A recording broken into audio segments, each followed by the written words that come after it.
ऊंची ऊंची पहाड़ियों से घिरे हुए इस महल के अंदर आने जाने का कोई रास्ता नहीं दिख रहा था। ये देखकर विक्रम बुरी तरह चौंक गया। तभी एक सिक्योरिटी गार्ड गाड़ी से नीचे उतरा और महल के उस बड़े से दरवाजे के पास गया।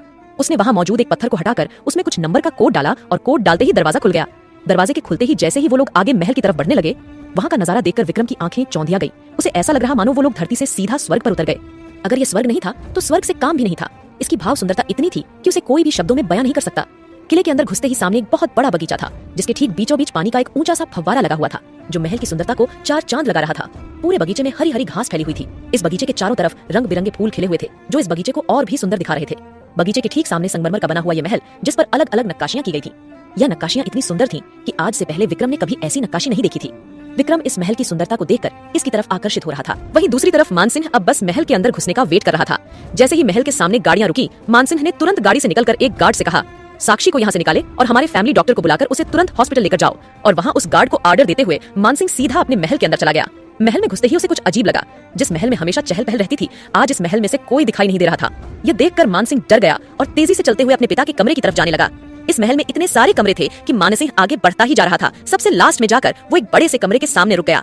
मानसिंह कमरे का दरवाजा खोलने वाला ही था कि तभी कमरे के अंदर से उसे रोने की आवाजें आने लगी। उस कमरे के अंदर एक आदमी रोते हुए कह रहा था, चांदनी, क्या हम इतने बुरे हैं कि हमारे बेटे ने हमें पहचानने तक से इनकार कर दिया? और तो और वो हम पर इल्जाम लगा रहा है कि हमने उसके पिता विजय सिंह, जो कि उसका असली पिता है भी नहीं, उसके साथ बहुत कुछ गलत किया है। आवाज सुनते ही मानसिंह पहचान गया कि वो उसके पापा सा की आवाज थी और वो जिससे बात कर रहा था वो उसकी माँ सा है। मानसिंह ने बिना देरी किए उस कमरे का दरवाजा खोला और अंदर घुस गया। अपने माता पिता को ऐसे रोते हुए देखकर उसके पैरों तले से जमीन खिसक गई। उसने आज तक कभी अपने माता पिता की आंखों में आंसू नहीं देखे थे। ये पहली बार था जब उसके सामने उसके माता पिता रो रहे थे। मानसिंह पास जाकर अपने पिता सा और माँ सा के पैरों से लिपट कर नीचे बैठ गया। वो दोनों एक बिस्तर पर बैठे हुए थे और आपस में बातें कर रहे थे।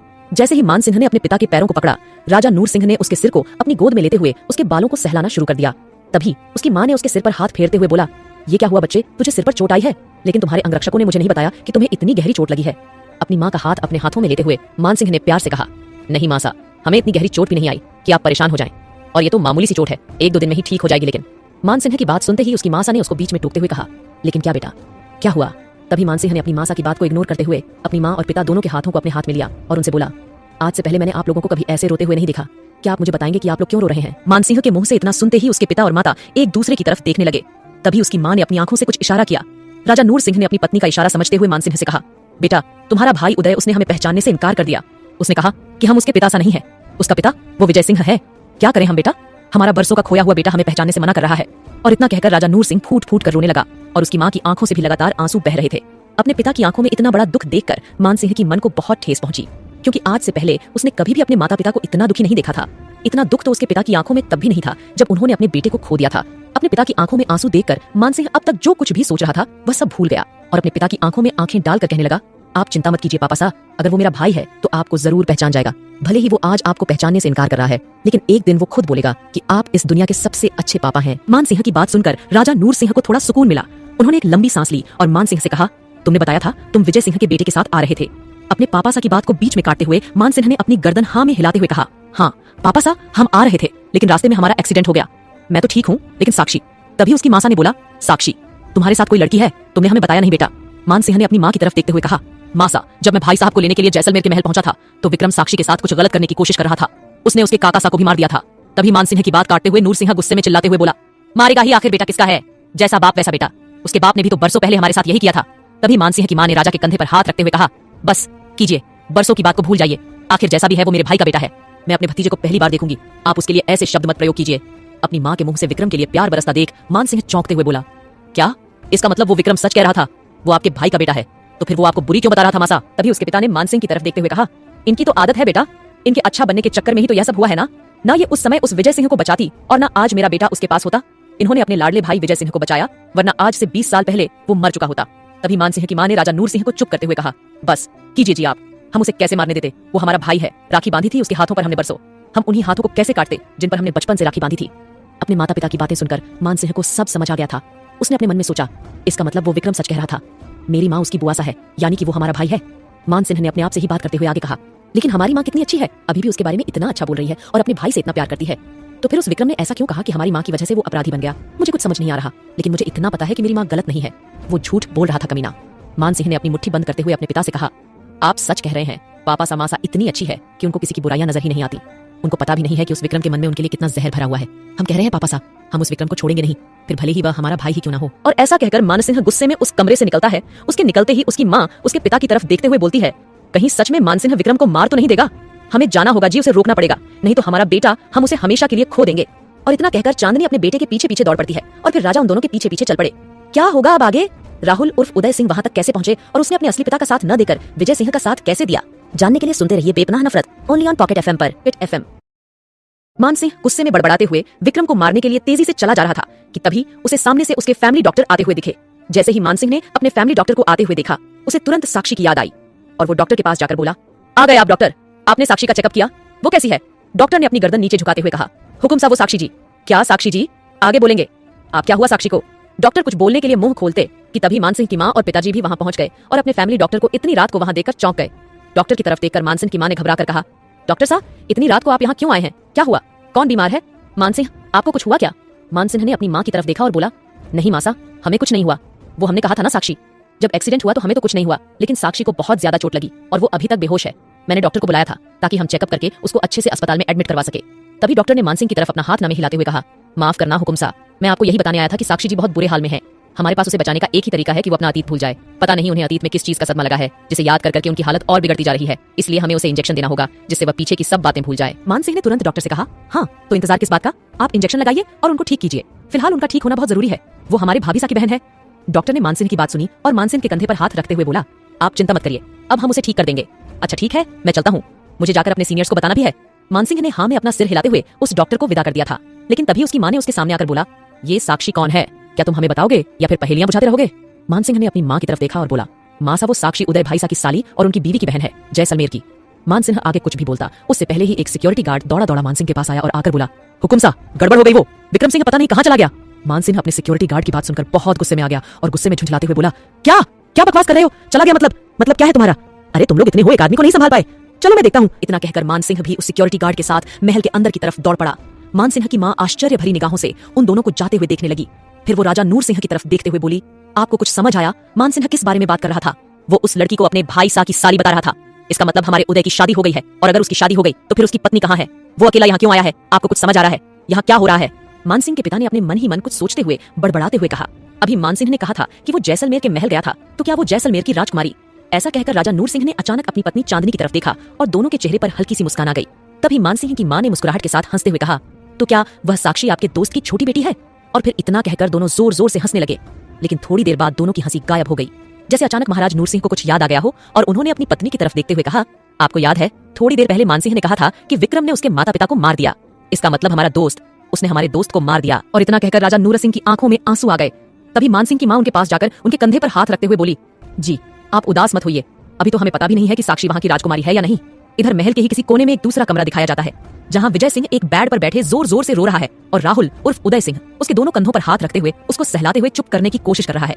विजय सिंह रोते हुए बोलता है, देखा बेटा तुमने, उसने मुझसे मेरा सब कुछ छीन लिया है, ऊपर से मुझसे इतने गंदे गंदे काम करवाता है और अब मेरे बेटे को भी मुझसे छीनना चाहता है। क्या तुम अपने पापा का साथ छोड़कर उसका साथ दोगे बेटा? उदय सिंह विजय के पास से उठकर उसके पैरों के बैठ जाता है और अपने पिता की आंखों से आंसू पोंछते हुए बोलता है, ये आप क्या कह रहे हैं पापा? आप ही मेरे पापा हैं, बचपन से लेकर आज तक आपने ही मुझे पाला है, मुझे नहीं पता वो मेरे पापा हैं या कोई और। आप चिंता मत कीजिए पापा, चाहे पूरी दुनिया आपके खिलाफ हो जाए, लेकिन ये राहुल आपका साथ कभी नहीं छोड़ेगा। विजय सिंह ने राहुल के सिर को अपनी गोद में लिया और फिर उसके बालों को सहलाते हुए एक कुटिल मुस्कुराहट लिए अपने आंसुओं को उंगली से पोंछकर चुटकी बजाते हुए उछालने लगा और मन ही मन मुस्कुराते हुए कहने लगा, देखा मेरे आंसुओं का कमाल, मैंने कैसे इस लड़के को अपने बस में कर लिया। सब कुछ जानते हुए भी इसने हमारा विश्वास किया, अपने असली पिता का नहीं। और ऐसा कहकर विजय सिंह मन ही मन एक भयावनी हंसी हंसने लगा। राहुल विजय सिंह की गोद में सिर रखकर अपनी नम आंखों से अपने आप से कहने लगा, तुमने मेरे साथ इतना बड़ा धोखा क्यों किया सावी? तुम्हें लगता है मैं किसी लड़की का? रेची, मैंने तो आज तक किसी लड़की को उसकी परमिशन के बिना टच तक नहीं किया और तुमने मुझ पर इतना गंदा आरोप लगाया और तुम मुझे यूज कर रही थी सिर्फ मुझे दर्द देने के लिए। क्यों सावी क्यों? I hate you Savi, I hate you. और फिर राहुल की आंखों से टप टप आंसू गिरने लगे। विजय सिंह ने राहुल को ऐसी कौन सी पट्टी पढ़ा दी थी जिससे वो सब कुछ देखने के बाद भी उस पर इतना भरोसा कर रहा था? सावी कहाँ थी और वो उदय सिंह उर्फ राहुल के साथ क्यों नहीं आई? क्या राहुल अब सावी से नफरत करने लगा था? क्या होगा उनकी मोहब्बत का? जानने के लिए सुनते रहिए बेपनाह नफरत, ओनली ऑन पॉकेट एफएम पर। विक्रम सिंह महल से गायब हो चुका था, लेकिन महल का कोई भी आदमी नहीं जानता था कि वह कहाँ चला गया। मान सिंह और उसके सिक्योरिटी गार्ड्स ने उसे हर जगह ढूंढ लिया, लेकिन वह पूरे महल में कहीं भी नहीं था। पूरे महल में काफी देर सर्च करने के बाद मान सिंह ने अपने गार्ड से कहा, मुझे समझ नहीं आ रहा कि हमारे महल से कोई आदमी कैसे गायब हो सकता है। हो ना हो वो यहीं कहीं छुपा होगा, तुम लोग पूरे ध्यान से उसको ढूंढो। मान सिंह से आर्डर पाते ही सभी सिक्योरिटी गार्ड एकदम चौकन्ने हो गए और महल के चारों कोनों में फैल गए। वहीं खड़े खड़े मान सिंह ने अपने आप से कहा, अब वो विक्रम जहां कहीं भी छुपा होगा मेरे सिक्योरिटी गार्ड से और मेरी पैनी नजरों से नहीं बच पाएगा, चाहे वह कहीं भी छुपा हो। और इतना कहकर मानसिंह भी उसे महल के कोने कोने में खोजने लगा। इधर दूसरी तरफ विजय सिंह ने जैसे ही देखा कि उसकी गोद में सिर रखकर राहुल गहरी नींद में सो चुका है, तो उसने राहुल के सिर को उठाया और बेड के एक सिरहाने रख दिया और फिर उसे उठाते हुए बेड पर सुला दिया। फिर उसको सोता हुआ छोड़कर विजय सिंह वहां से निकलकर महल के सभी सिक्योरिटी गार्डों की नजर से बचते बचाते रसोई घर के रास्ते से होते हुए एक ऐसे कमरे में पहुंचा जिसमें सारा कबाड़ पड़ा हुआ था। उस कबाड़ को विजय सिंह ने एक जगह से हटाया और वहां से होते हुए छोटे से दरवाजे के रास्ते, जिसके बारे में शायद ही किसी को पता हो, उस रास्ते से होते हुए विजय सिंह तहखाने की तरफ चला गया। और जब विजय सिंह वहां पहुंचा तो वहां एक आदमी पहले से ही उसका वेट कर रहा था। विजय सिंह ने उस आदमी से कहा, आज महल में इतनी चहल पहल क्यों है? सभी सिक्योरिटी गार्ड यहाँ से वहां क्यों भाग रहे हैं? कहीं कोई तूफान आ गया क्या? वहां एक आदमी था जिसका चेहरा पूरा ढका हुआ था। अंधेरे की वजह से ना तो उस आदमी को ठीक से देखा जा सकता था और ना ही वो पहचान में आ रहा था। विजय सिंह की बात सुनकर उस आदमी ने दबी सी आवाज में कहा, विक्रम सिंह, तुम्हारा बेटा उसी को ढूंढने के लिए इतनी चहल पहल हो रही है। तुम्हें तो पता होगा ना कि तुम्हारा बेटा कहाँ गायब हो गया। हड़बड़ाते हुए विजय सिंह ने कहा, देखो, तुमने कहा था कि उदय सिंह को यहाँ लेकर आओ। मेरे बेटे के बारे में तुमने मुझे कुछ नहीं कहा था। मैंने उसे देखते ही यहाँ से सीधा जैसलमेर के जंगल में रवाना कर दिया। क्या तुम्हें कोई दिक्कत? उस आदमी ने गुस्से में आकर कहा, अरे बेवकूफ, एक बार मुझे बता तो देते। मुझे तुम्हारे बेटे के यहाँ आने या जाने से कोई प्रॉब्लम नहीं है, लेकिन उसकी वजह से महल में जो सिक्योरिटी पड़ जाएगी उसका क्या? किसी को हमारे राज के बारे में पता चल गया तो तुम्हें पता भी है क्या होगा हमारे साथ। उस आदमी की बात सुनते ही विजय सिंह ने अपनी गर्दन नीचे झुका ली। उसकी झुकी हुई गर्दन देखकर वह आदमी तुरंत बोला, ठीक है, तुमने जो किया वो किया, मैं उसे संभाल लूंगा। फिलहाल तुम जल्दी यहाँ से निकले और अपने कमरे में जाओ, वरना अगर तुम्हें ऐसे घूमते किसी ने देख लिया तो मुसीबत हो जाएगी। इतना कहकर वो आदमी वहां से निकल गया और विजय सिंह भी वहां से निकलते हुए सीधा महल के एक कमरे में आ गया जहां उसको ठहराया गया था। इधर सावी अभी तक इसी कमरे में कैद थी जहां उसे तैयार होने के लिए रखा गया था। सावी ने विक्रांत के दिए हुए कपड़े पहन रखे थे और उन कपड़ों में वो किसी अपकेसरा के जैसे खूबसूरत लग रही थी। सावी तैयार होकर शीशे में अपने आप को निहारते हुए अपने आप से ही बातें कर रही थी। कितनी बुद्धू है तू। सावी उस आदमी को बचाने के लिए तैयार हो रही है जिसने तेरी बहन के साथ इतना गलत किया, तेरे माता पिता को मार दिया, और तू उसी आदमी को बचाने के लिए ये सब कर रही है, क्यों? फिर सावी अपने सवाल का अपने आप से ही जवाब देते हुए कहती है, लेकिन मैं क्या करूं? वो जब भी मेरे सामने आता है मैं अपना बदला भूल जाती हूँ। मैं क्या करूं? सावी अपने आप से यह सब बातें कर ही रही थी कि तभी दरवाजा खुला और अपने मुंह पर मास्क लगाए एक आदमी उसके कमरे में घुस आया और उसने अंदर घुसते ही दरवाजे पर कुंडी लगा दी। उस आदमी को देखकर सावी बुरी तरह से डर गई। उसने अपनी चूड़ियों में छिपा हुआ खंजर निकाला और उस आदमी के सामने करते हुए बोली, खबरदार, अगर तुम आगे बढ़े तो तुम्हें यही काट डालूंगी। सावी के इतना कहते ही उस आदमी ने अपना मास्क हटाया तो सावी उसे देखकर चौंक गई और बोली, आप यहाँ कैसे आए? आपको बचाने आया हूँ सावी, मैं आपको इतनी बड़ी मुसीबत में कैसे छोड़ देता? आपको पता है महल में आपके पीछे से क्या क्या हुआ है? यह आदमी जो सावी के सामने खड़ा था ये कोई और नहीं बल्कि विक्रम था। विक्रम महल से भागकर सीधा सावी के पास आ गया था। सावी ने विक्रम को देखते ही अपने गले लगा लिया और अपनी नम आंखों से बोली, राणा सा, देखो ना, इस विक्रांत ने मुझे इस कमरे में बंद कर रखा है। कब से मुझे तैयार होने के लिए बोला था और अभी तक नहीं आया। राहुल उसकी कैद में है। और तभी विक्रम ने सावी को अपने गले से हटाते हुए बोला, ये क्या कह रही है सावी? राहुल तो यहाँ से निकलकर कब का जयपुर के महल पहुंच चुका है और अपना राजा बनने का सपना पूरा कर रहा है। सावी ने चौंकते हुए बोला, क्या महल? लेकिन जयपुर के महल में तो उसका कोई अपना भी नहीं है। फिर क्यों और किसके पास गया और कौन सा राजा बनने का सपना? आप पहेलियां क्यों बुझा रहे हैं? राणा सा, साफ साफ बताओ ना। विक्रम ने सावी के दोनों कंधों पर हाथ रखा और उसे बोला, शांत हो जाओ, तभी तो तुम्हें बताऊंगा ना। ऐसे हड़बड़ी में तुम सुनोगी तो तुम सहन नहीं कर पाओगी। चलो इधर सोफे पर बैठते हैं। फिर विक्रम ने सावी को अपने साथ सोफे पर बिठा लिया और उसके हाथ को अपने हाथ में लेते हुए बोला, सावी, तुम्हें पता है उस राहुल उर्फ उदय सिंह ने अपने भाई मानसिंह को महल में भेजा और उसने तुम्हारे काका सा को मार दिया और साक्षी को किडनैप करके भी ले गए। विक्रम से इतनी सारी बातें सुनने के बाद सावी का कलेजा मुंह में आ गया। उसे समझ नहीं आ रहा था कि उसके साथ क्या हो रहा है। थोड़ा होश संभाल कर सावी ने घबराते हुए विक्रम से कहा, राणा सा, आप क्या कर रहे हो? काका सा, उनको मार दिया? मुझे कुछ समझ नहीं आ रहा राहुल। वो तो यही था, तो फिर जयपुर के महल कैसे पहुंच गया? इतना कहकर सावी रोने लगी। विक्रम ने सावी की आंखों से आंसू पोंछते हुए कहा, मैं वही तो बता रहा हूँ। सावी, तू यकीन क्यों नहीं कर रही? उस राहुल ने अपने भाई मानसिंह, जो कि अभी जयपुर के राजा है, उसे भेजा और तुम्हारे काका सा को मार डाला और साक्षी को उठाकर अपने साथ ले गया। विक्रम के मुंह से काका सा की मौत की खबर सुनकर सावी जोर जोर से रोने लगी। काफी देर रोने के बाद सावी गुस्से की आग में धधकते हुए बोली, मैं अब राहुल को छोड़ूंगी नहीं। भले ही वो मेरा पति है, भले ही मैंने उसके साथ 7 फेरे लिए हैं, लेकिन उसके कर्मों की सजा उसे जरूरी मिलेगी, ये मेरा वादा है। सावी जब ऐसा कह रही थी तो विक्रम सोफे पर आराम से बैठे हुए एक कुटिल मुस्कान के साथ अपने आप में बड़बड़ाते हुए कहने लगा, यही तो मैं चाहता था सावी, कि तू उस उदय सिंह के कभी करीब न जाए। मैं तुम दोनों बहनों को अपनी मुट्ठी में कर लूंगा और फिर खुद जयपुर का राजा बन जाऊंगा। आखिर वो राजगद्दी तुम्हारे पापा की ही तो है, जिस पर वो नूर सिंह राज कर रहा है। ऐसा कहकर विक्रम अपने मन ही मन जोर जोर से हंसने लगा। क्या विक्रम सिंह सावी और राहुल के साथ चाल चल रहा था? क्या सावी और राहुल कभी एक हो पाएंगे या फिर उनकी नफरत की दीवार और ऊंची हो जाएगी? जानने के लिए मेरी कहानी का अगला भाग जरूर सुनिए। सावी को जैसे ही विक्रम के मुंह से अपने काका सा की हत्या के बारे में पता चला तो उसने राहुल से बदला लेने की ठान ली और गुस्से में अपनी दोनों मुट्ठियों को भींचते हुए विक्रम से कहा, क्या आप मुझे जयपुर के महल ले चलोगे जहां उसने मेरी बहन साक्षी को बंदी बना रखा है? विक्रम को तो जैसे इसी बात का इंतजार था। उसने चहकते हुए सावी की तरफ देखा और अपनी गर्दन हाँ में हिलाते हुए बोला, हाँ सावी, मैं तुझे उस महल में ले चलूंगा क्योंकि मैं वहीं से भाग कर आया हूँ, लेकिन तुझे मुझसे एक प्रॉमिस करना पड़ेगा कि मैं जो कहूंगा तुम वही मानोगी और मुझसे कोई सवाल नहीं पूछोगी। सावी ने अपनी गर्दन हाँ में हिलाते हुए कहा, मैं अपना बदला लेने के लिए आपसे कोई भी प्रॉमिस कर सकती हूँ। वैसे भी राणा जी, आपने हमारी बहुत मदद की है, मैं आपका यह एहसान जिंदगी भर नहीं उतार सकती। आप बताइए मुझे क्या करना होगा? विक्रम सिंह के चेहरे पर एक कुटिल मुस्कान आ गई और उसने सावी से अपनी मुस्कान छुपाते हुए कहा, मैं तुम्हें उस महल तो लेकर चला जाऊंगा, लेकिन वहां जब तुमसे पूछा जाएगा तो तुम्हें सिर्फ इतना कहना है कि ये लोग मुझे यहाँ लेकर आए थे, लेकिन मैं उनकी नजरों से बचते बचाते इस महल में छुप गई थी और विक्रम मुझे ही ढूंढ रहा था। सावी ने विक्रम का प्रॉमिस पूरा किया। उसने विक्रम से कोई सवाल किए बिना कहा, ठीक है राणा सा, मुझे अपना बदला पूरा करना है, उसके लिए मैं आपकी हर बात मानने को तैयार हूँ। बस कैसे भी करके मुझे उस महल तक पहुंचना है जहाँ वो राहुल उदय सिंह बनकर बैठा है। इधर मानसिंह विक्रम को महल के चारों कोनों में ढूंढकर परेशान हो चुका था। चिंतित मानसिंह ने अपने आप में बड़बड़ाते हुए कहा, आखिर इस महल में चल क्या रहा है? लोग आ रहे हैं, जा रहे हैं, पता ही नहीं कहां से आ रहे हैं और कहां जा रहे हैं। मुझे पता लगाना ही होगा कि आखिर यह माजरा क्या है।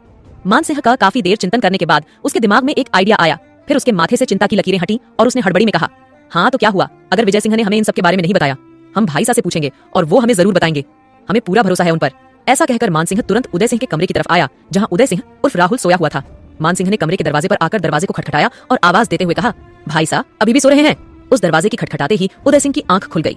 उसने नींद से जागते हुए कहा, कौन कौन हो तुम? मानस सिंह ने अंदर जाकर सिर झुकाते हुए कहा, प्रणाम भाई साहब, हम मानस सिंह आपके छोटे भाई। मानस सिंह की इस बात पर उदय सिंह थोड़ा चिढ़ गया और उसने चिढ़कर मुंह बनाते हुए कहा, कौन भाई? किसका भाई? मैं तुम्हारा कोई भाई नहीं हूँ। और हाँ, अपने पिताजी को कह देना, ना वो मेरे पापा सा है और ना तुम मेरे भाई हो। क्यों गले पड़ रहे हो यार? जान ना पहचान मैं तेरा मेहमान।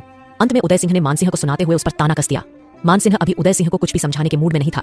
उसे तो बस जानना था कि आखिर महल में विजय सिंह इतनी जल्दी कैसे पहुंचा और वहां से विक्रम सिंह कैसे गायब हो गया।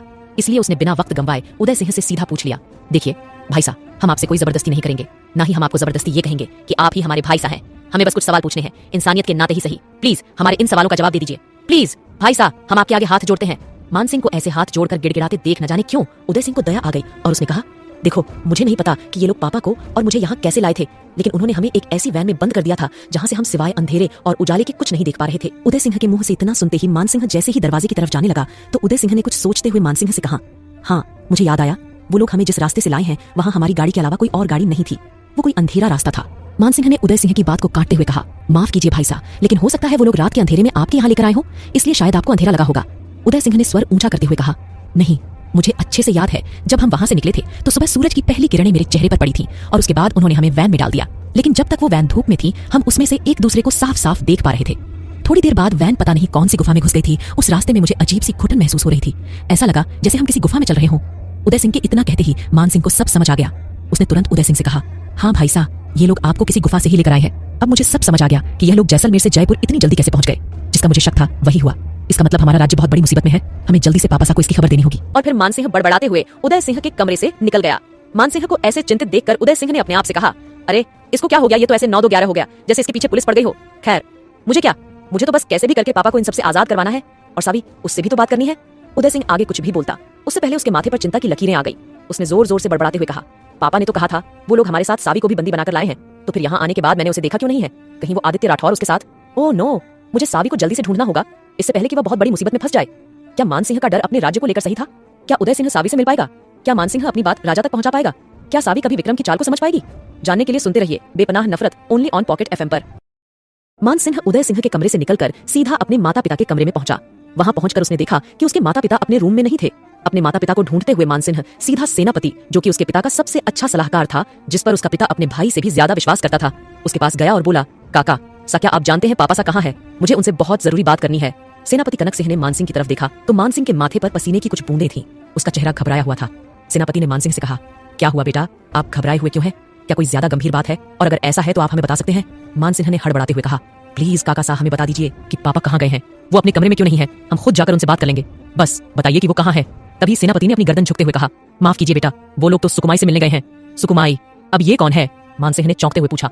सेनापति ने जवाब देते हुए कहा, जब आपके बड़े भाई सा पैदा हुए थे तब सुकुमाई हमारी राजघराने की बड़ी दाई माँ थी। उन्होंने ही उनके माथे का चक्र देखकर बताया था कि वो एक बहुत अच्छे राजा बनेंगे। राजा सा उनको यहाँ लेकर आएंगे और वो उदय सिंह को देखते ही पहचान जाएगी कि उदय सिंह सच में इस राजघराने का वारिश है या उस विजय सिंह का कोई मोहरा। मानसिंह ने कहा, लेकिन पिताजी ने हमें तो कुछ नहीं बताया, और वो कब तक लौटेंगे? सेनापति ने कहा, अगर सब कुछ ठीक रहा तो 2-3 दिन में लौट आएंगे। मानसिंह बिना कुछ बोले वहां से निकल गया। सेनापति पीछे से बोलते रहे, रुकिए रुकिए बेटा, आप हमें बता सकते हैं क्या बात है? शायद हम आपकी परेशानी दूर कर दें। चलते चलते रास्ते में मानसिंह ने अपने आप से बड़बड़ाते हुए कहा, नहीं, मैं इतनी बड़ी बात पापा सा के अलावा किसी और को नहीं बता सकता, मुझे किसी पर भरोसा नहीं है। तभी अचानक मानसिंह को कुछ याद आया और वह चलते चलते अचानक रुक कर अपने आप से कहने लगा, अरे हाँ दादा सा, उनको तो मैं भूल गया था, मैं उनके पास जाता हूँ। ऐसा कहकर मानसिंह ऊपर सीढ़ियों की तरफ चल पड़ा। सीढ़ियों पर चलते चलते अंत में जाकर एक बरामदे में पहुंचा जो एकदम खुला हुआ था, जहाँ रात की खुली ठंडी ठंडी हवाएं सीधा गालों पर थपेड़े लगा रही थी। उसी बरामदे के अंदर एक कमरा था जहाँ मानसिंह के दादाजी आराम फरमा रहे थे। मानसिंह ने दरवाजे पर दस्तक देते हुए कहा, दादू आप सो गए या अभी भी जाग रहे हैं? कोई आवाज ना सुनाई देने पर मानसिंह जैसे ही पीछे की तरफ मुड़ा तभी उसे एक दबी सी आवाज आई, अरे मानसिंह, अंदर आजा बेटा। मानसिंह अपने दादू की आवाज सुनकर कमरे के अंदर घुसते ही बोला, अरे दादू, आप इतनी रात में भी जगे हुए हैं।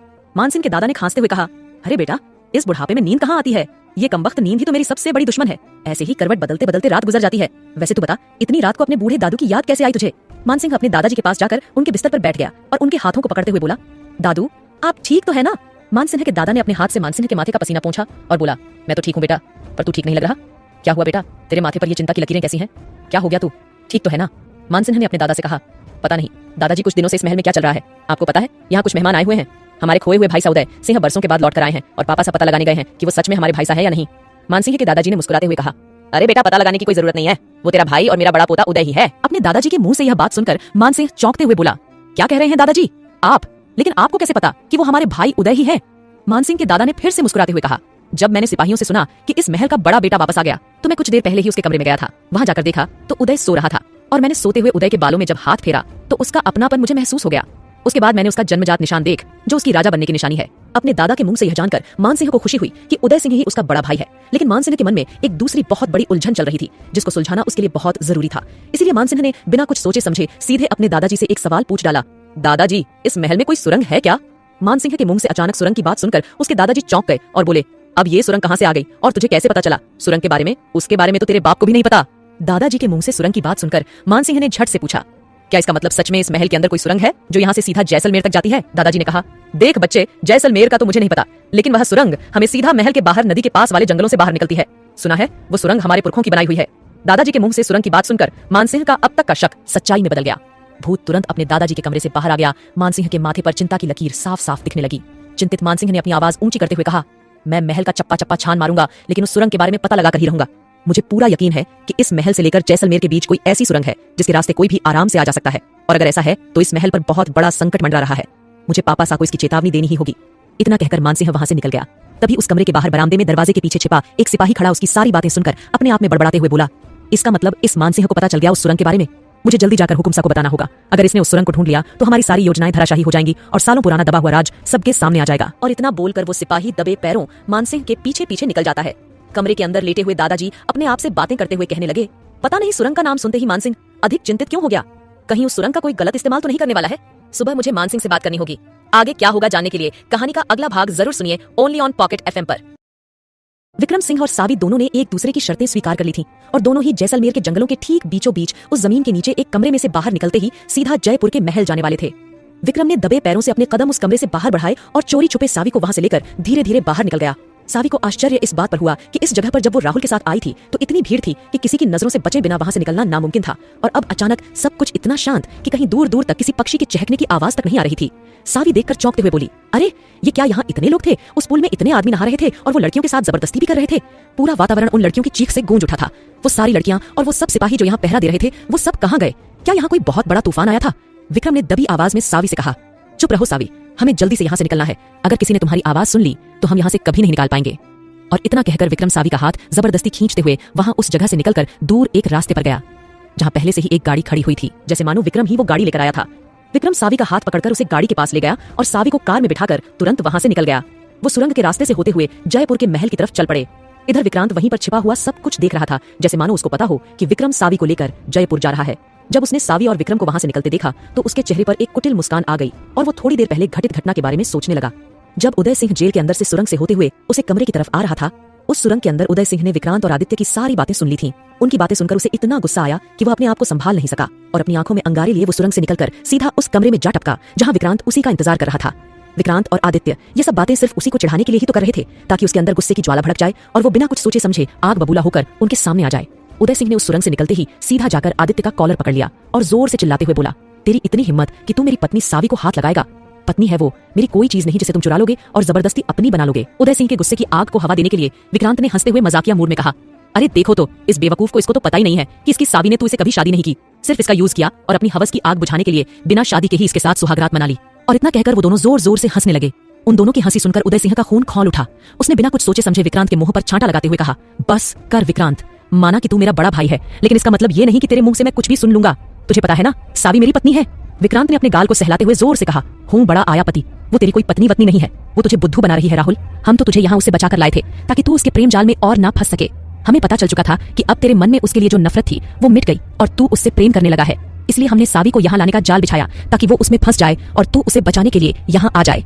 विक्रांत ने अपनी आंखों में आंसू भरते हुए कहा, मान जाओ मेरे भाई, हम लोग तुझे यहाँ इसीलिए लेकर आए हैं ताकि उस सावी को तुमसे दूर रख सके और तुझे उसकी असलियत दिखा सके। मैं सच कह रहा हूँ मेरे भाई, वो सावी सिर्फ तुझसे बदला लेने के लिए तेरे साथ थी, इसके अलावा और कुछ नहीं। विक्रम ये सब ढूंढ कर ही रहा था कि तभी विजय सिंह भी वहां आ थमका। विजय सिंह को देखते ही उदय सिंह ने कहा, मुझे उन औरतों ने सब बता दिया था कि आप दोनों मिलकर उनके साथ कितने अत्याचार कर रहे हैं। इतनी सारी मासूम लड़कियों को पढ़कर उनके साथ जबरदस्ती करना, उन औरतों से उनके बच्चे छीन लेना, उनका सौदा करना और उन्हें मारपीट कर उस कैदखाने में डाल देना, यही सब काम है आपके। और आप मेरी सावी पर इतना घटिया इल्जाम लगा रहे हैं। सब काम है आपकी और आप सभी पर इल्जाम लगा रहे हैं। तभी विजय सिंह मगरमच्छ के आंसू बहाते हुए कहने लगा, मुझे माफ कर देना बेटा, लेकिन हम ये सब काम अपनी मर्जी से नहीं कर रहे हैं। अगर मैं यहाँ उनका सेवक बनकर उनका सौंपा हुआ ये काम नहीं करूंगा तो वो लोग मेरी बेटी को मार डालेंगे, जिसे उस राजा ने अपने मजे के लिए अपने महल में रख रखा है। विजय सिंह की यह बात सुनते ही उदय सिंह दंग रह गया। वह विजय सिंह के पास आया और उनकी आंखों में आंखें डालकर बोला, आप ये सब अपने आप को बचाने के लिए कह रहे हैं ना? उन औरतों ने मुझे सब बता दिया कि आप यहाँ सालों से उनके साथ गलत कर रहे हैं, और अगर सच में आपकी कोई मजबूरी है तो आपने मुझे क्यों नहीं बताया? विजय सिंह दहाड़ मारकर रोने लगा। उसकी ये दहाड़ इतनी तेज थी कि विक्रांत और आदित्य ने अपने कानों में उंगलियां डाल दी। आदित्य के चेहरे पर एक हल्की सी मुस्कान आई और उसने विक्रांत से मजाक करते हुए कहा, अरे वाह भाई, तेरे पापा विजय सिंह तो बहुत बड़े एक्टर है। मुझे तो लग रहा है उनकी एक्टिंग देखकर ये राहुल तो वैसे ही पिघल जाएगा और उनकी सारी बातें मान लेगा। और आदित्य ने जो कहा था वही हुआ। उदय सिंह उर्फ राहुल अपने पिता को ऐसे रोते हुए नहीं देख पाया और उसका दिल पिघल गया। वह आगे जाकर विजय सिंह को उठाने लगा, जो अभी दहाड़े मारकर रोते हुए जमीन पर गिर गया था। उदय सिंह ने विजय सिंह को उठाते हुए बोला, सॉरी पापा, मैंने आप पर शक किया, उस इंसान पर शक किया जिसने मुझसे कभी एक सवाल तक नहीं पूछा। मुझे माफ कर दीजिए पापा। ऐसा कहकर उदय सिंह विजय सिंह के गले लग गया और उसे सांत्वना देते हुए उसके आंसुओं को पोंछने लगा। उदय सिंह अपने पिता के आंसुओं को पोंछकर बोला, पापा आप बस बताइए कौन है वो जिसने आपके साथ ये सब किया और आपको इतना मजबूर किया कि ना चाहते हुए भी आपको इन सब गलत कामों में उसका साथ देना पड़ रहा है। सिसकियां भरते हुए विजय सिंह बोला, बेटा जिसने तुम्हारी बहन को उस महल में कैद कर रखा है वो जयपुर के महाराजा नूर सिंह है। सालों पहले उसने मेरी बहन को भी मरवा दिया था और उसका इल्जाम मुझ पर लगाकर मुझे वहां से निकाल दिया। फिर मेरी बेटी को उठाकर उसे अपने महल ले गया और जब वह बड़ी हो गई तो उसे अपनी दासी बना लिया। विजय सिंह ने उदय सिंह से मुंह फेरते हुए एक कुटिल मुस्कान के साथ कहा, बस मैं अपनी उसी बच्ची को बचाने की कोशिश कर रहा हूँ। उस नूर सिंह ने मुझसे कहा था, अगर मैं उसका ये काम करता रहूंगा तो वो मेरी बेटी को जिंदा रखेगा। जिस दिन मैंने उसके इस काम के लिए मना कर दिया वो मेरी बेटी को मार देगा। फिर से विजय सिंह दहाड़े मारकर रोते हुए बोला, मैं क्या करता बेटा, मुझे मेरी बेटी को बचाना था, मेरी इकलौती बेटी तेरी बहन। और फिर विजय सिंह जोर जोर से रोने लगा। आखिर विजय सिंह, विक्रांत और विक्रम क्या चाल चल रहे थे? क्या ये लोग सावी और उदय सिंह को एक दूसरे से हमेशा के लिए दूर करना चाहते थे? लेकिन इसमें उन लोगों का क्या फायदा था? जानने के लिए कहानी का अगला भाग जरूर सुनिए। उदय सिंह उर्फ राहुल अपने पिता के आंसुओं को फिर से पोंछते हुए बोला, पापा आपके दिल में जो भी बात है आप मुझे खुलकर बताइए, प्लीज मुझे अच्छे से बताइए कि सालों पहले आपके साथ क्या हुआ था और किसने आपकी बहन को मार डाला था। जब तक आप मुझे खुलकर नहीं बताएंगे मुझे कुछ समझ नहीं आएगा। उदय के मुंह से इतना सुनने की ही कसर थी कि विजय सिंह ने अपनी कहानी शुरू कर दी। आज से लगभग 21 साल पहले की बात है। उस समय वहां का राजा नूर सिंह नहीं था बल्कि उसका खास दोस्त हुकुम चंद्रशेखर वहां का राजा था। चंद्रशेखर की राज में सभी बहुत खुश थे। चंद्रशेखर एक बहुत ही प्रतापी और योग्य राजा था। नूर सिंह चंद्रशेखर के बहुत ज्यादा करीब था, इतना करीब कि राज्य का कोई भी फैसला उसकी मर्जी के बिना नहीं लिया जाता था। जब भी कभी हुकुम चंद्रशेखर को कोई काम होता तो वह अपना सारा राज्य नूर सिंह को सौंप कर चला जाता था। पूरे राजस्थान में दोनों की दोस्ती की मिसालें दी जाती थी। राजा नूर सिंह की 2 बीवियां रानी रूपमती और चंद्रमती थीं, जो विजय सिंह की बहनें थीं। रूपमती का जैसा नाम था वो दिखने में भी वैसे ही सुंदर थी, इसलिए शायद किसी ने उसका नाम रूपमती रख दिया था। वो दिल की भी बहुत अच्छी थी। वहीं दूसरी तरफ चंद्रमती इतनी सुंदर नहीं थी जितनी की रूपमती, इसलिए उसके मन में रूपमती के लिए हमेशा ईर्ष्या का भाव रहता था। उसके दिल में किसी के लिए कोई दया का भाव नहीं था और ना ही वो किसी से प्यार करती थी, चाहे वह उसकी बहन हो, राजा हो या उसका भाई विजय सिंह। चंद्रमती को सिर्फ अपने आप से प्यार था, इसलिए वह जयपुर राज्य की महारानी बनने के सपने देखती थी और उन सपनों को पूरा करने के लिए वह किसी भी हद तक जा सकती थी, चाहे उसके लिए उसे किसी की लाशों पर से गुजरकर ही महारानी बनना पड़े। दूसरी तरफ चंद्रशेखर की पत्नी और जयपुर राज्य की महारानी चंद्रप्रभा, जो अपने राज्य के सभी लोगों से बहुत प्यार करती थी, फिर भले ही वो उस महल की कोई तुच्छ दासी ही क्यों न हो। रानी चंद्रप्रभा के मन में सभी के लिए प्रेम था। अपने परिवार के लिए तो वो कुछ भी कर गुजरने को तैयार थी। महारानी चंद्रप्रभा और रूपमती दोनों एकदम वैसे ही दोस्त थे जैसे कि राजा चंद्रशेखर और नूर सिंह। रूपमती और चंद्रप्रभा की इतनी गहरी दोस्ती थी कि इस दोस्ती के चलते दोनों ने एक अहम फैसला लिया। उन्होंने एक दूसरे से वादा किया कि हम दोनों को में से किसी को भी अगर लड़का या लड़की हुई तो उन दोनों की आपस में शादी करवाएंगे और फिर जो उसका वर होगा वही इस राज्य का राजा बनेगा। हम बचपन में ही उनकी शादी कर देंगे और फिर लड़के को राजा घोषित कर दिया जाएगा। 1 साल बाद महारानी रूपमती और चंद्रमती दोनों एक साथ पेट से हुई और एक ही साथ दोनों ने 2 लड़कों को पैदा किया। चंद्रमती को महारानी चंद्रप्रभा और रूपमती की शर्तों का पता था। चंद्रमती के मन में अपनी कोख से जन्मे बच्चे को जयपुर का राजा बनाने का लालच आ गया, इसलिए उसने मौका मिलते ही रूपमती के बच्चे की हत्या कर दी। रूपमती ने अपने बच्चे की हत्या करती हुई चंद्रमुखी को देख लिया, लेकिन वो नूर सिंह के आगे कुछ भी कहती उससे पहले ही चंद्रमती ने रूपमती को भी मार दिया और सारा इल्जाम अपने भाई विजय सिंह पर डाल दिया। चंद्रमती ने विजय सिंह पर आरोप लगाया कि विजय सिंह रूपमती की सबसे खास दासी गुलमोहर के साथ जबरदस्ती करने की कोशिश कर रहा था। जब रूपमती ने उसे रोकने की कोशिश की तो उसने रूपमती और उसके बच्चे दोनों की हत्या कर दी। चंद्रमती ने गुलमोहर के बच्चे को अपने पास बंदी बना लिया था, इसलिए गुलमोहर ने ना चाहते हुए भी इस बात के लिए हामी भर दी और विजय सिंह के खिलाफ अपने बयान दे दिए। जिसकी वजह से नूर सिंह को उसकी बातों पर भरोसा हो गया। चंद्रमती की बात मानकर नूर सिंह ने बिना कोई तहकीकात किए विजय सिंह को जान से मारने का फैसला सुना दिया। लेकिन तभी चंद्रमती ने अपने बहन होने की दुहाई देते हुए विजय सिंह को फांसी की सजा होने से मना कर दिया और इसकी बजाय उसे राज्य से निकालने का प्रस्ताव दे दिया। नूर सिंह हर फैसला अपने दोस्त से पूछ कर ही लेता था और उसके हर फैसले में रूपमती का फैसला भी शामिल होता था। लेकिन अब जब रूपमती नहीं थी तो नूर सिंह के पास चंद्रमती की बातें सुनने के अलावा और कोई रास्ता नहीं था। भले ही चंद्रमती नूर सिंह की दूसरी बीवी थी, लेकिन उसने प्रेम रूपमती से ही किया था। इसलिए इतनी बड़े दुख से टूटे हुए नूर सिंह ने विजय सिंह को राज्य से निकालने के साथ साथ ये सब गलत काम भी सौंप दिए थे विजय सिंह को। उसके राज्य से निकलने के कुछ वर्षों बाद ही हुकुम चंद्रशेखर की पत्नी ने बच्ची को जन्म दिया और अपने बच्ची का हाथ राजा नूर सिंह के बेटे के हाथों में दे दिया। बचपन में ही उन्होंने दोनों बच्चों की शादी कर दी। उसके बाद उस लड़के को वहां का युवराज घोषित करते हुए राजा नूर सिंह ने वहां का राजकाज संभाल लिया और राजा चंद्रशेखर अपनी पत्नी चंद्रप्रभा को लेकर किसी दूसरे राज्य को संभालने लगा जो उसकी पत्नी का मायका था। इस कहानी को सुनकर उदय सिंह की आंखों में आंसू आ गए। उसने अपनी नम आंखों से कहा, पापा, आपके साथ इतना कुछ हुआ, आपने अपनी बहन को खो दिया और तो और उसका इल्जाम भी आप पर लग गया। फिर उदय सिंह ने गुस्से में अपनी दोनों मुट्ठियों को भींचते हुए कहा, आप चिंता मत कीजिए पापा, मैं उस नूर सिंह को छोड़ूंगा नहीं जिसने आपको इस गंदगी में धकेला है। मैं उसे उसके कर्मों की सजा दूंगा। देखता हूँ अपने कर्मों से वो कैसे बचता है। उदय सिंह के गुस्से भरे चेहरे को देखकर विजय सिंह फूला नहीं समा रहा था। वहीं दूसरी तरफ आदित्य और विक्रांत एक दूसरे की आंखों में आंखें मिलाकर उदय पर हंस रहे थे। तभी विजय सिंह गिरगिट की तरह रंग बदलते हुए बड़बड़ाने लगा, बेटा, मुझे लगता है वो लोग आ रहे हैं हमें पकड़ने के लिए। मुझे लगता है उन्हें पता चल गया कि मेरे दोनों बेटे यहीं पर हैं। इतनी देर में कुछ सिपाही आकर उदय सिंह और विजय सिंह को वहां कसकर पकड़ लेते हैं। एक सिपाही आगे आकर उन दोनों की आंखों पर पट्टियां बांध देता है और फिर उन्हें घसीटते हुए उस गाड़ी में बिठा दिया जाता है जिस गाड़ी का जिक्र उदय सिंह मान सिंह के आगे कर रहा था। इसमें चारों तरफ शीशा लगा हुआ था जिससे इस गाड़ी के अंदर सिर्फ धूप या छाया का ही पता लगाया जा सकता था। यह नहीं पता चल सकता था कि बाहर क्या हो रहा है। क्या विजय सिंह ने जो कुछ भी उदय सिंह को बताया था वह हकीकत था या उसकी कोई मनगढ़ंत कहानी? क्या उसकी कहानी पर विश्वास करके उदय सिंह राजा नूर सिंह से बदला लेगा? क्या होगा सावी और उदय सिंह के रिश्ते का अंजाम? जानने के लिए मेरी कहानी बेपनाह नफरत जरूर सुनिए ओनली ऑन पॉकेट FM पर। राहुल और विजय सिंह को किसी योजना के तहत बंदी बनाकर ले जाया गया। वहीं विक्रम सिंह सावी को छुड़ाकर ले गया। विक्रम सिंह को जाते देखकर विक्रांत मन ही मन मुस्कुराते हुए अपने आप से बोला, बुद्धू, ये सावी और उदय सिंह दोनों ही एक नंबर के बेवकूफ है। दोनों सबकी बातों पर विश्वास करते हैं, सिवाय एक दूसरे के इन मूर्खों को एक दूसरे पर जरा भरोसा नहीं। विक्रांत अपने आप से बातें कर रहा था। वहीं उसके दूसरी तरफ एक टेबल पर बैठा आदित्य राठौर मन ही मन मुस्कुराते हुए अपने आप से कहने लगा, मुझे सावी चाहिए और इन लोगों को जयपुर की राजगद्दी। लेकिन मुझे ना तो किसी राज्य में इंटरेस्ट, ना ही किसी राज्य की राजगद्दी में। मुझे तो बस उस लड़की में इंटरेस्ट है और वो भी इतना कि अब तो मैं उससे शादी भी करने को तैयार हूँ। इतनी बेवकूफ लड़की कहाँ मिलेगी जो अपनों से इतना प्यार करती है। उनके लिए जयपुर के राजा उदय सिंह से भिड़ने जा रही है। इधर मानसिंह अपने सवालों के साथ जूझता हुआ पूरे महल में घूमने लगा और वो सिपाही जो छुपकर मानसिंह और उसके दादा की सारी बातें सुन रहा था वह तुरंत विजय सिंह के कमरे में गया और उसे जाकर सब बता दिया।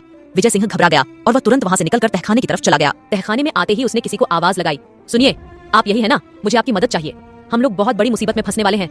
तभी वहां तहखाने के गहरे अंधेरे से एक आदमी अपने मुंह पर गमछा बांधे और सिर पर पगड़ी पहने हुए वहां से निकलकर बाहर आता है और विजय सिंह को गुस्से में उंगली दिखाते हुए कहता है, मैंने तुम्हें कितनी बार कहा है तुम यहाँ मत आया करो। अगर तुम्हें यहाँ किसी ने देख लिया तो बहुत बड़ी मुसीबत हो जाएगी। खासकर अगर मान सिंह ने तुम्हें यहाँ घूमते हुए देख लिया तो वह तुम्हें शायद जान से मार डालेगा। विजय सिंह ने उसकी बात सुने बिना ही अपनी आवाज ऊंची करते हुए बोला, मैं क्या करता, मजबूरी थी। वो उस कमबख्त मान सिंह को पता चल गया सुरंग के बारे में। विजय सिंह के मुंह से इतना सुनते ही वो आदमी इतना डर गया कि उसकी आंखों में ही उसका डर साफ साफ दिख रहा था। उसने चिल्लाते हुए बोला, तुम्हें ये सब कैसे पता और तुम्हें किसने बताया कि मान सिंह को सब पता चल गया? विजय सिंह ने अपनी गर्दन नीचे करते हुए कहा, मुझे मेरे खास पहरेदार ने बताया, वह मेरे लिए यहाँ जासूस बनकर घूमता है और पूरे महल में और महल के बाहर हो रही घटनाओं के बारे में मुझे बताता है। विजय सिंह की इस बात से उस आदमी के चेहरे पर थोड़ी कुटिल मुस्कान आ गई और उसने कहा, तुम आज भी नहीं बदले विजय सिंह। यहाँ आते ही तुमने जासूस भी रख लिए। तुम आज भी वैसे ही कूटनीतिज्ञ हो जैसे सालों पहले थे। खैर, सब बातों को छोड़ो, मैं कोई रास्ता निकलता हूँ। फिलहाल तुम जाओ यहाँ से। विजय सिंह इस आदमी की बात काटते हुए फिर से कहता है, लेकिन अगर मान सिंह को या राजा नूर सिंह को इस सुरंग के बारे में पता चल गया तो? उस आदमी ने अपने हाथ से इशारा करते हुए विजय सिंह से कहा, मैंने कहा ना, तुम जाओ, मैं सब संभाल लूंगा और आइंदा यहाँ आने की जरूरत मत करना। जब भी कोई काम होगा मैं खुद तुम्हें बुला लूंगा। विजय सिंह ने अपने गर्दन ऊपर नीचे करते हुए हाँ में हिलाई और उसके कहते ही वहां से निकालकर अपने कमरे में आ गया और वहां जाकर बड़बड़ाने लगा, पता नहीं ये अब क्या करेगा। मेरा तो दिल बैठा जा रहा है कि कहीं मान सिंह ने उस सुरंग को देख लिया तो हमारी सालों की योजना पर पानी फिर जाएगा, फिर हम कुछ नहीं कर पाएंगे। इधर सावी विक्रम के साथ उस जगह से निकलकर उसके साथ गाड़ी में बैठ गई थी। विक्रम को जमीन के नीचे से एक सुरंग में से होते हुए गाड़ी चलाते देख सावी हैरान रह गई। सावी ने अपनी आंखें फाड़कर सुरंग की तरफ देखते हुए कहा, ओह माय गॉड, मुझे तो ये कोई सुरंग लग रही है और ये इतनी लंबी है कि पिछले 1 घंटे से हम किसी सुरंग के नीचे से आ रहे हैं, लेकिन फिर भी ये खत्म होने का नाम ही नहीं ले रही, बस लगातार चलती जा रही है। विक्रम ने मुस्कुराते हुए कहा, वही तो सावी, मुझे सुरंग के बारे में पता था, इसलिए तो तुम्हें यहाँ से निकाल कर ला रहा हूँ। मैंने किसी किताब में पढ़ा था जो कि जयपुर के महल के बारे में लिखी गई है और वो किताब जयपुर के महल की ही लाइब्रेरी में थी। कई दशकों पहले ये सुरंग बनाई गई थी। विक्रम की बात पर सावी चौंकते हुए बोली, क्या यह सुरंग जैसलमेर से जयपुर तक जाती है? क्योंकि जहाँ तक मुझे याद है ये वही जगह है जो हमारे जंगलों के बीच है। इसका मतलब जैसलमेर से जयपुर तक किसी ने ये सुरंग बनाई होगी, लेकिन क्यों? विक्रम ने सावी की बात का जवाब देते हुए कहा, देखो सावी, मुझे ज्यादा कुछ तो नहीं पता, लेकिन मैंने सुना है कि पहले जमाने में जब भी कोई दूसरा राजा किसी राज्य पर आक्रमण करता था तो वहाँ के लोग उनसे बचने के लिए किसी सुरंग में जाकर छुप जाते थे ताकि लाख ढूंढने पर भी दुश्मन से अपने आप को बचा पाए। विक्रम की बात को बीच में काटते हुए सावी बोली, इसका मतलब यह सुरंग यहाँ से होते हुए सीधा जयपुर के महल के अंदर जाती है और इस सुरंग को ऐसे ही छोड़ा गया है। कहीं इस रास्ते से जयपुर के लोगों पर कोई हमला कर दिया गया तो। सावी आगे कुछ भी बोलती, उससे पहले ही विक्रम ने सावी से कहा, देखो सावी, तुमने मुझसे वादा किया था कि तुम मुझसे कोई सवाल जवाब नहीं करोगी। तुम्हें मैं राहुल के पास पहुंचा दूंगा, फिर तुम अपना बदला उसे ले सकती हो।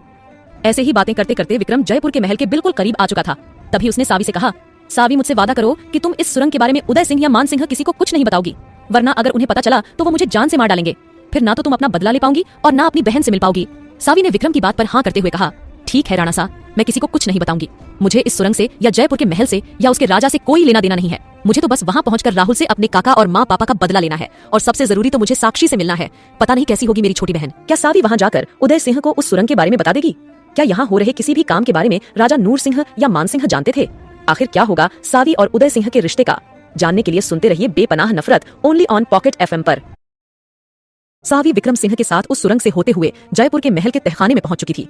विक्रम दबे पांव धीरे धीरे सावी को तहखाने से बाहर निकलते हुए उस कमरे में ले जाने लगा जहां वो कैद था। तभी कुछ सिक्योरिटी गार्ड्स ने वहां आकर विक्रम सिंह और सावी को पकड़ लिया।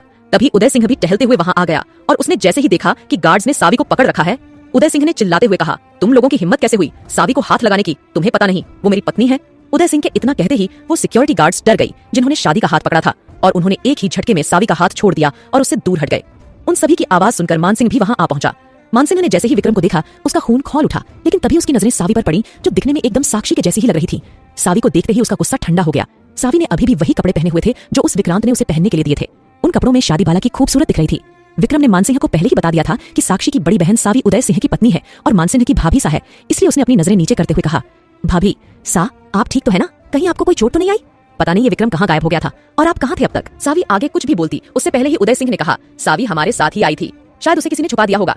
उदय सिंह के बोलते ही मान सिंह ने आगे कोई सवाल नहीं किया और उदय सिंह की तरफ मुंह करते हुए कहा, ठीक है भाई साहब, आप भाभी सा को अपने कमरे में लेकर जाइए, हमें इस विक्रम सिंह से कुछ सवाल जवाब करने हैं। सावी मान सिंह को देखकर समझ गई थी कि वो उदय सिंह का भाई है। सावी विक्रम की तरफ देखते हुए सोचने लगी, हे भगवान, राणा साहब हमारी वजह से कितनी बड़ी मुसीबत में फंस गए और पता नहीं ये मान सिंह अब उनके साथ क्या करेंगे। सावी अपने आप को इन सब का दोषी मानते हुए उदय सिंह के साथ उसके कमरे में चली गई। कमरे में जाते ही उदय सिंह ने सावी को अपनी बाहों में भर लिया और भावुक होते हुए बोला, सावी तुम कहाँ थी? एक पल के लिए मैं तो डर ही गया था कि कहीं उन लोगों ने तुम्हारे साथ कुछ कर तो नहीं दिया। भगवान का लाख लाख शुक्र है कि तुम्हें कुछ नहीं हुआ। कहने को तो सावी के मन में राहुल के लिए गुस्से की आग थी, लेकिन जैसे ही राहुल उसके इतने करीब आ जाता था उसकी यह आग बर्फ की तरह पिघल जाती थी। राहुल के गले लगकर सावी को भी सुकून सा मिला। उसे ऐसा लगा जैसे वो बरसों बाद राहुल से मिल रही है। राहुल को इतना करीब देखकर सावी के दिल की धड़कनें बढ़ गईं। उसका दिल इतनी तेज धड़क रहा था कि राहुल को भी उसके दिल की धड़कन सुनाई देने लगी, लेकिन राहुल तो उसके आने की खुशी में ही इतना उतावला था कि उसने सावी के दिल की धड़कनों को सुनने की कोशिश भी नहीं की। उसने सावी को अपने आप से थोड़ा दूर करते हुए उसके चेहरे पर अपने दोनों हाथ रखे और उसके चेहरे को सहलाते हुए बोला, तू ठीक तो है ना सावी? तुझे कहीं कोई चोट तो नहीं लगी और उस आदित्य ने तेरे साथ कुछ गलत तो नहीं किया? सावी आदित्य का नाम सुनकर चौंक गई और चौंकते हुए बोली, आदित्य? अब ये कौन है? और मैं किसी आदित्य को नहीं जानती। मुझे तो बस वहां उस विक्रांत ने कमरे में बंद कर दिया था और मुझे कुछ कपड़े देकर गया था जो मैंने अभी पहन रखे हैं।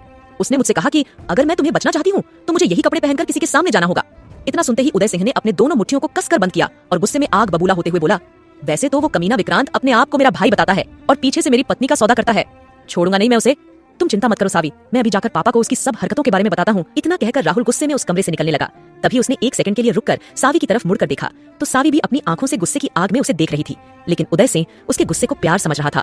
उसने सावी की तरफ प्यार से देखते हुए बोला, सावी तू आराम कर, मैं थोड़ी देर में आता हूँ। उदय सिंह अपने कमरे से जैसे ही बाहर निकला तो उसे मान सिंह मिल गया। मान सिंह ने उदय सिंह का रास्ता रोकते हुए कहा, भाई साहब हमें आपसे कोई जरूरी बात करनी है। लेकिन उदय सिंह को तो बस विजय सिंह के पास जाकर विक्रांत की शिकायत करनी थी, इसलिए उसने कहा, अभी नहीं, अभी मेरे पास टाइम नहीं है, मुझे अभी बहुत जरूरी काम है, पहले वो पूरा करता हूँ। तभी मान सिंह ने उसका रास्ता रोकते हुए कहा, लेकिन भाई साहब ये बात आपसे और भाभी साहब से जुड़ी हुई है। सावी का नाम आते ही उदय सिंह के पैर वहीं जम गए और उसने मान सिंह से पूछा, क्या हुआ? कौन सी बात? क्या बताना चाहते हो तुम मेरे और सावी के बारे में? मान सिंह ने उदय सिंह के कंधे पर हाथ रखते हुए कहा, वो अभी हमने जिस आदमी।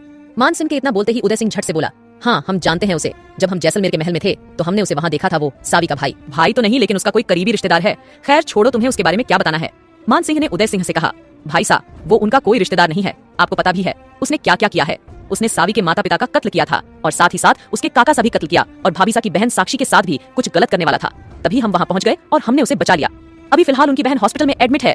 उदय सिंह ये बात सुनकर चौंकते हुए बोला, क्या वो विक्रम सिंह? उसने काका सा को मार डाला, लेकिन सावी तो उन्हें अपने पिता की तरह मानती थी। अगर उसे यह पता चलेगा तो वो टूट जाएगी। लेकिन साक्षी, साक्षी कौन है?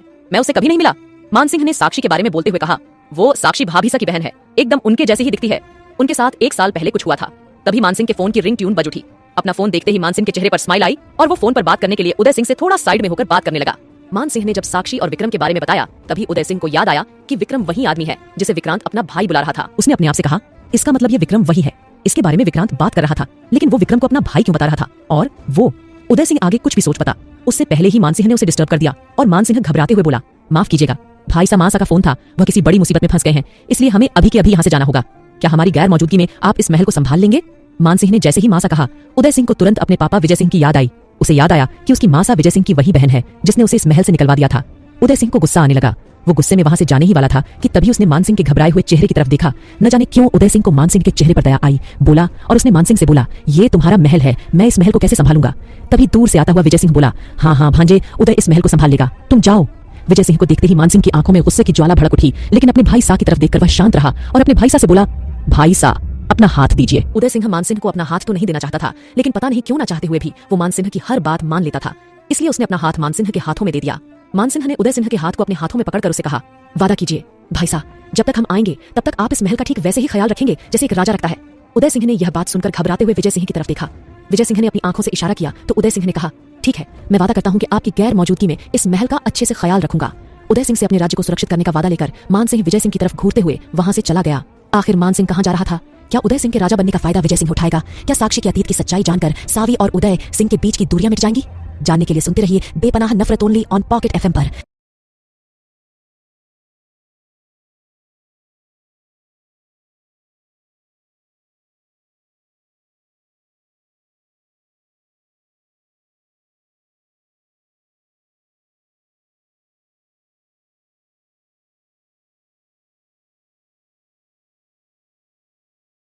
मान सिंह ने जब उदय सिंह के सामने विक्रम और साक्षी का नाम लिया था तो उदय सिंह को कुछ याद आया और वो उन दोनों नामों को लेकर इतना सीरियस हो गया कि लगातार बस उन्हीं के बारे में सोच रहा था।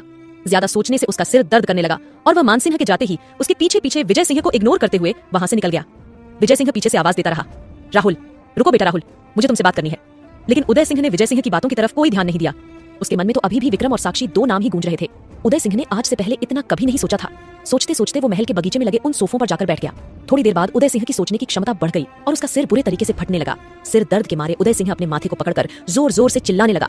तभी मान सिंह, जो अब भी अपनी मां सा के पास निकालने के लिए तैयार था, उसने देखा उदय सिंह बगीचे में लगे सोफों पर लेटकर अपना माथा पकड़कर चिल्ला रहा है। तभी मान सिंह दौड़ते हुए तुरंत वहां पहुंचा। तब तक उदय सिंह बेहोश हो गया था। मान सिंह ने उदय सिंह को कुछ सिक्योरिटी गार्डों की हेल्प से उठाया और अपने रूम में लेकर गया। फिर मान सिंह ने तुरंत अपने फैमिली डॉक्टर को बुलाया। फैमिली डॉक्टर ने आते ही उदय सिंह को इंजेक्शन दिया और मान सिंह से कहा, मैंने इंजेक्शन दे दिया है, थोड़ी देर बाद वो उठ जाएंगे और हाँ, साक्षी की तबीयत में भी काफी सुधार आ गया है, बहुत जल्द उसको होश आ जाएगा। यह कहकर डॉक्टर वहां से चला गया, लेकिन मान सिंह अभी भी उदय सिंह को छोड़कर कहीं नहीं गया। तभी उदय सिंह ने अपनी आंखें खोली और उठकर चिल्लाते हुए बोला, साक्षी। तभी मान सिंह दौड़कर उसके सिरहाने बैठ गया और उसके सिर पर हाथ फेरते हुए बोला, क्या हुआ भाई साहब को? मान सिंह की तरफ देखते ही उदय सिंह की आंखों में आंसू आ गए और अपनी नम आंखों से बोला, मान सिंह मेरे छोटे भाई, मुझे माफ कर दो, तुम इतने दिनों से मेरे साथ थे और मैं तुम्हें ही पहचान नहीं पाया। मान सिंह को समझ नहीं आ रहा था कि उदय सिंह ऐसी बातें क्यों कर रहे हैं। तभी उदय सिंह ने बताया, मुझे सब याद आ गया कि साक्षी कौन है और वो विक्रम, उसे मैं छोड़ूंगा नहीं। उसने मेरी आंखों के सामने साक्षी का रेप किया और उसके माता पिता को मार डाला, वो भी सिर्फ इसलिए क्योंकि मुझे पता चल गया था कि मैं नूर सिंह और चंद्रमती का बेटा हूँ और तुम मेरे छोटे भाई। मान सिंह को ये तो पता था कि विक्रम ने साक्षी के साथ कुछ गलत किया था, लेकिन ये नहीं पता था कि 1 साल पहले हुए इस कांड का उदय सिंह ही एकमात्र गवाह था। उदय सिंह ने मुस्कुराते हुए कहा, तुम्हें पता है, साक्षी मेरी सबसे अच्छी दोस्त है और उसके माता पिता 3-4 दिन में मेरे इतने क्लोज हो गए थे कि मुझे ऐसा लगा जैसे वो मेरे ही माता पिता थे। मान सिंह ने चौंकते हुए पूछा, भाई साहब क्या आप जानते थे साक्षी और उसके माता पिता के बारे में? उदय सिंह ने अपनी गर्दन हल्की सी हिलाई और बोला, हाँ मान सिंह, साक्षी के पिता चंद्रशेखर जी पापा के सबसे अच्छे दोस्त थे। उन्होंने ही मुझे बताया था कि मैं राहुल नहीं बल्कि उदय सिंह हूँ, जिसे सालों पहले उस विजय सिंह ने चुरा लिया था। थोड़ी देर बाद एक स्माइल के साथ उदय सिंह ने कहा, और तुम्हें पता है मान सिंह, मैं एक समय में साक्षी से प्यार करता था, लेकिन उसी के पापा सा ने बताया कि साक्षी की शादी तो बचपन में ही तुम्हारे साथ हो गई थी। मतलब साक्षी तुम्हारी पत्नी और उसकी बड़ी बहन मेरी पत्नी है। मतलब हम दोनों भाई और वो दोनों बहनें। बस अफसोस ये है कि अंकल हमें एक साथ नहीं देख पाए। तभी मान सिंह ने चौंकते हुए कहा, अच्छा हुआ भाई साहब, आपको सब याद आ गया, लेकिन आज हमारे माता पिता की जान खतरे में है। किसी ने उनको बंदी बना लिया है और हम उन्हें बचाने के लिए ही जा रहे थे। मान सिंह के मुंह से अपने माता पिता की किडनैपिंग की बात सुनते ही उदय सिंह ने झट से कहा, ये काम उस विजय सिंह के अलावा और कौन कर सकता है? पक्का उसने अपने बेटे विक्रांत से कहकर हमारे माता पिता को बंदी बनवाया होगा। तुम चिंता मत करो मान सिंह, अब तुम्हारा बड़ा भाई आ गया है ना, अपने माता पिता के साथ कुछ गलत होने देंगे हम। और इतना कहकर उदय सिंह अपने बिस्तर पर उठकर बैठ गया। मान सिंह ने उससे कहा, ये आप क्या कर रहे हैं भाई साहब, अभी आप पूरे तरीके से ठीक नहीं हुए, आप लेटे रहिए। उदय सिंह ने कहा, नहीं मान सिंह, मैं लेट नहीं सकता। वो कहते हैं ना, जो सोया उसने खोया, और मुझे कुछ भी खोना नहीं है। बड़ी मुश्किल से मुझे मेरे रिश्ते मिले हैं, अब मैं इनमें से किसी भी रिश्ते पर आंच नहीं आने दूंगा। मान सिंह ने उदय सिंह के खड़े होने में उसकी सहायता की और फिर बोला, लेकिन भाई साहब आप क्या करेंगे? क्या आपको लगता है वो विजय सिंह आपको बता देगा? उदय सिंह के चेहरे पर किसी विलेन की तरह कुटिल मुस्कान आई और उसने मान सिंह से कहा, तुम चिंता मत करो मान सिंह, मैं उस विजय सिंह को बताऊंगा नहीं कि मुझे सब याद आ गया है। मैं उसके सामने वही भोला राहुल बनाकर जाऊंगा जिसे वह अब तक बुद्धू बना रहा था। और इतना कहकर उदय सिंह वहां से निकलकर सीधा विजय सिंह के कमरे में पहुंचा। वहां जाते ही उसने झट से कहा, पापा आपने उन लोगों से बदला लेना शुरू कर दिया ना। विजय सिंह उदय की बात सुनकर चौंक गया और चौंकते हुए बोला, कैसे बदला लेना? क्या बोल रहे हो तुम राहुल? मैंने किसी से कोई बदला नहीं लिया। विजय सिंह के चेहरे पर इतना आश्चर्य देखकर उदय सिंह के मन में एक बात खटकी और उसने अपने आप से कहा, मुझे नहीं लगता है इस विजय सिंह ने माँ और पापा सा को किडनैप किया होगा। फिर भी मैं ट्राई करने की ट्राई करता हूँ, मे भी मेरा प्लान काम कर जाए। राहुल ने हंसते हुए कहा, पापा मैंने अभी अभी मान सिंह के मुंह से सुना कि उसके माँ पापा को किसी ने किडनैप कर लिया है और फिलहाल उनका यहाँ कोई दुश्मन दिख नहीं रहा। इसीलिए मैं आपसे पूछ रहा था, अगर आपने उन लोगों को किडनैप किया तो प्लीज मुझे बता दीजिए ना, मैं भी उनसे थोड़ा हिसाब किताब कर लेता हूँ। विजय सिंह के चेहरे पर ना तो कोई खुशी का भाव था और ना ही गम का। उसने फिर आश्चर्यचकित होते हुए बोला, मुझे नहीं पता राहुल कि उन दोनों का किडनैप किसने किया है। वैसे भी उनको किडनैप करने में मेरा कोई फायदा नहीं है बेटा, मैं उनको किडनैप क्यों करूंगा? विजय सिंह के मुंह से यह बात सुनकर उदय सिंह बोला, आपने नहीं किया पापा तो हो सकता है विक्रांत या किसी और ने आपकी मर्जी के बिना उनको किडनैप कर लिया हो। तभी विजय सिंह ने बोला, मैं मानता हूँ विक्रांत थोड़ा पागल है और सनकी भी है, लेकिन वो इतना बड़ा काम मेरी मर्जी के बिना नहीं कर सकता। जरूर किसी और का ही काम है। वैसे भी उस नूर सिंह के न जाने कितने दुश्मन हैं। ठीक है, मर जाएगा। विजय सिंह ने जैसे ही नूर सिंह की मूर्ति की बात की, उदय सिंह का खून खौल उठा। उसे कितना गुस्सा आया कि वह अगर किसी प्लान के तहत काम नहीं कर रहा होता तो अब तक विजय सिंह का मुंह तोड़ चुका होता। विजय सिंह से अपने माता पिता की कोई जानकारी न मिलने के बाद वह तुरंत मान सिंह के कमरे में गया और मान सिंह से जाकर बोला, मुझे नहीं लगता यह काम विजय सिंह ने किया होगा। बाबा साहब की और भी कोई दुश्मन है जिनको तुम जानते हो। तभी मान सिंह ने कहा, नहीं भाई साहब, हम किसी और के बारे में इतना तो नहीं जानते, लेकिन हाँ, पापा साहब और मेरा सबसे बड़ा दुश्मन आदित्य राठौर है। हो सकता है उसी ने पापा साहब का किडनैप किया हो। आदित्य का नाम सुनते ही उदय सिंह की आंखें बड़ी हो गईं और वो बोला, आदित्य राठौर, वो सबसे बड़ा बिजनेस टाइकून, मैंने उसे वहां देखा था जहां इस विजय सिंह और इसके बेटे ने मुझे बंदी बनाकर रखा था। आपको पता है वहां क्या क्या हो रहा था मान सिंह? और उस विजय सिंह ने मुझसे कहा था कि यहाँ सब पापा के कहने पर कर हो रहा है। मान सिंह चौंकते हुए बोला, आखिर ऐसा क्या काम हो रहा था भाई साहब जिसको बताते हुए भी आप इतना डर रहे हैं? उदय सिंह ने वो सारी बातें मान सिंह के आगे रख दी जो कुछ वहां उसके साथ हुआ था। तभी मान सिंह ने कहा, इसीलिए यहाँ से इतनी लड़कियां गायब हो जाती हैं। इसका मतलब ये विजय सिंह अपना खुद का कोई धंधा कर रहा है, ऐसा धंधा जिसकी किसी को कानो कान खबर नहीं है। अब मुझे पूरा यकीन है कि इन लोगों ने ही माँ और पापा साहब को किडनैप किया है। इधर विजय सिंह ने तुरंत विक्रांत के पास फोन किया और चिल्लाते हुए बोला, तूने मेरी मर्जी के बिना उस राजा नूर सिंह और उसकी पत्नी को किडनैप कर लिया। मैंने तुझे कितनी बार कहा है विक्रांत, तू अपनी मर्जी से कोई काम मत किया कर, तुझे कुछ करना नहीं आता। तभी उधर से आवाज आई, लेकिन पापा मैंने कुछ नहीं किया, मैं कैसे उन लोगों को किडनैप कर सकता हूँ? मैं तो यहाँ से सब कुछ हटाने में लगा हुआ हूँ। आपने जो यहाँ इतने सालों से कूड़ा फैलाया उसे साफ भी तो करना है, वरना पता चला उन दोनों ने गुस्से में कुछ बक दिया तो। विक्रांत के मुंह से उन लोगों को किडनैप न करने की बात सुनकर विजय सिंह सोच में पड़ गया और अपने आप से कहने लगा, मैंने उन लोगों को किडनैप नहीं किया, विक्रांत ने भी उनको किडनैप नहीं किया और आदित्य भी वही है, तो फिर उन लोगों को किसने किडनैप किया? आखिर किसने राजा नूर सिंह और चंद्रमती को किडनैप किया था? क्या अब उदय सिंह और सावी के बीच की दूरियां मिट जाएंगी? क्या उदय सिंह समय रहते अपने माता पिता को बचा पाएगा? जानने के लिए कहानी का अगला भाग जरूर सुनिए।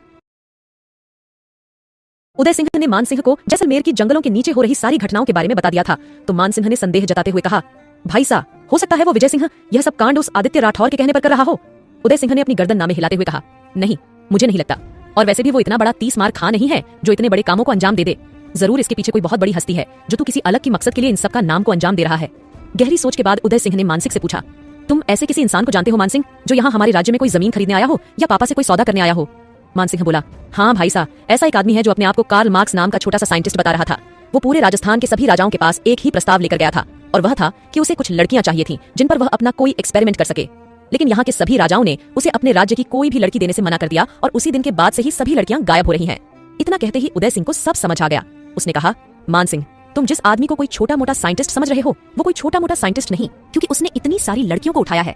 मैंने खुद वहाँ देखा था और वहाँ हजारों की संख्या में औरतें थीं, यहाँ तक कि उसने उनके बच्चों को भी ले लिया था। तभी मानसिंह ने आंखें फाड़ते हुए कहा, भाई साहब, अगर वहाँ हजारों औरतें थीं तो उसकी खुद की प्रयोगशाला में तो न जाने कितनी ही औरत और होगी। इसका मतलब वह कुछ बहुत बड़ा कर रहा है जो सिर्फ हमारे लिए ही नहीं बल्कि पूरी दुनिया के लिए खतरनाक हो सकता है।